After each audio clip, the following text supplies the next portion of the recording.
she said that she called one of her aunts in Uganda, and that's the day that she learned that the language. Now, what happened Yeah, was she was so excited. She goes home, yeah, tells her mother, like, yo, I'm here. I'm going to learn Swahili. The mother tells her, listen, I don't want soldier's language in my house, and closes the door on her.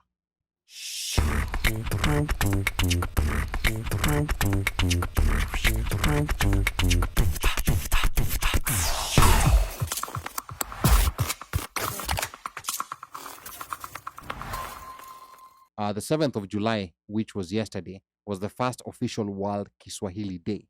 And this is a day that has been set aside by UNESCO to recognize the prominence of Swahili as a global language. So that's a very big deal.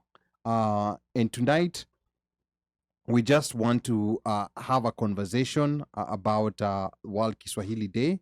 We want to discuss the growing stature of Kiswahili in the world and whether we should now start rethinking how the language is taught in Kenya to make sure that we build people who have professional competence in the language, who can take advantage of opportunities that have been coming up all over the place. But then there's also the other side of this where there's countries, very interesting. South Africa is now offering South Africa is offering Kiswahili. Saru ameleta nini? Saru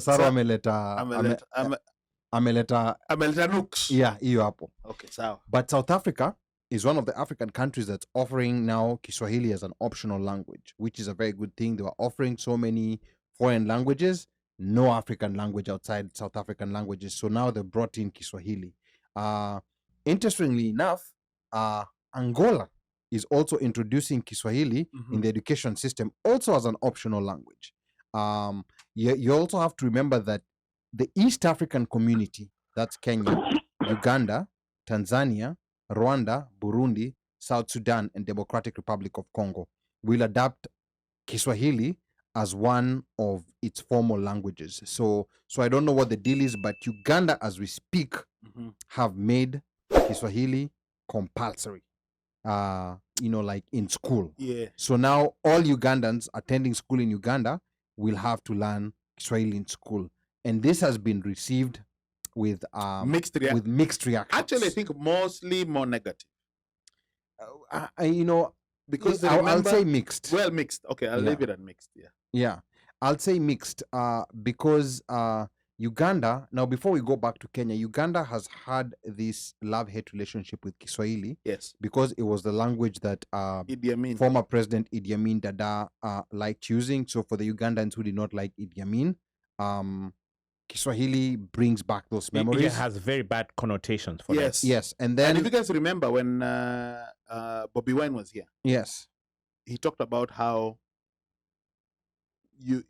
Swahili was considered the oppressor's language. Swahili until today is the language that's used by the security services. Yes. The military and also the police service. They use Kiswahili. So I think it's associated with oppression, with that kind with oppressive authoritarian. Yes. With it's associated with that. So that's the reason why there's a mixed bag. There's a mixed feeling.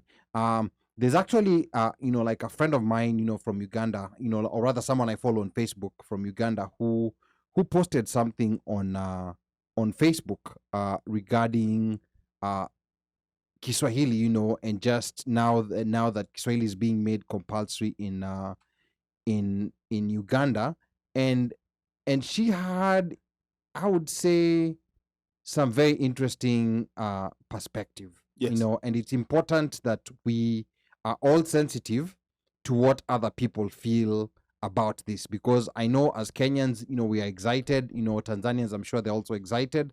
But I just want to read, like some excerpts of what she said. I don't want to read everything. It was a very long post. Right. But this was someone who wanted to learn, like Kiswahili, a Ugandan, was here, and the university that she was going to was offering Kiswahili. There was a Tanzanian professor, so she was very excited.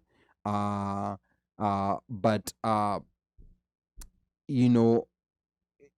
she said that she called one of her aunts in Uganda, and that's the day that she learned that the language. No, what happened was she was so excited. She goes home. Yeah. Tells her mother, like, yo, I'm here. I'm going to learn Swahili. The mother tells her, listen, I don't want soldier's language in my house, and closes the door on her. Because I think at that point in time, the parents had moved because of, or immigrated. Ideally, they had escaped oppression because of Swahili. Yeah. And to be precise, what she said over here, I was so excited that I shared the news at her doorstep before walking in. With her hand out, she said, I know we left Uganda when you were in primary school, but you must remember that is the language soldiers spoke, and I will not have soldiers in my house. She closed the door and locked it behind her. That's very traumatizing. And I drove back to the university. So that is when she went and she called her auntie, and then she was broken. She was given the breakdown. Then what? Yeah, that's very traumatizing. Yeah. Yes. So she went, she withdrew, but then she went to talk to the professor, and the professor said, it was more like he was just waiting for her to find out and decide. Withdraw. So he wasn't surprised that she was withdrawing. So she was here or in Uganda? No, she was in the US. Yeah, in the US, So in Louisiana. But was the professor a Kenyan or No, Tanzanian? Tanzania. Okay. Yeah. Interesting that Is it Tanzania or Tanzania? Tanzania. Interesting that he expected her to withdraw or was not surprised. But he knows. But Tanzanians know that history. Obviously, he knows the history. Yes. Yeah. Tanzanians know that history because you'll remember that it was Nyerere's army that went to liberate, Correct. Yes. Ugandans from Yes. Idi Amin. And brought back Obote. Yeah, but that's all besides the point. So this was my thinking, and I'm gonna read excerpts of what my response was to that, and I'm totally sensitive to the Ugandans who associate, Kiswahili with police brutality, and military soldiers, brutality, and Idi Amin's reign of terror. Yeah. But in short, I just want people to remember, you see that knife that's a very important tool in the kitchen that does so many things that are very important. Yes. That can also kill someone. Yes. But if it kills someone, it doesn't mean that we should stop using a knife in the kitchen just because that it's a tool that can also be used to kill someone, or it's a tool that can also be used badly. So that was my thinking. So and this is what I said. I totally empathize with Ugandans in the association of Kiswahili with military and police brutality. I, however, also would like us to think a bit broadly. We had British colonizers decades ago who brutalized our grandparents in far worse ways using the English language. With this brutality, was this brutality bad enough to stop our grandparents from allowing our parents to learn the language the British colonizer used while brutalizing us?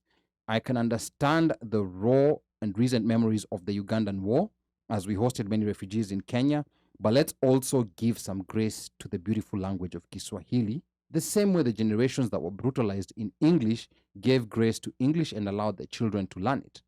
I apologize in advance if my view on this may be hurtful to people who still have bitter memories of Uganda's military and police brutality, but the way Ugandan grandparents gave grace to the English language despite being brutalized in it by colonizers is the same way that those that got brutalized by Swahili-speaking Ugandan soldiers should also give grace towards the Swahili language.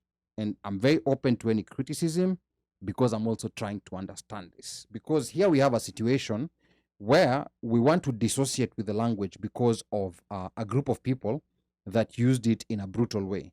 Yet we have this other language, which the worst form of brutality was meted against us, but we are okay with it. Okay, I get what you're saying, but unfortunately, the colonial times with the English colonialists is not something that people remember in the recent. Let me stop you there.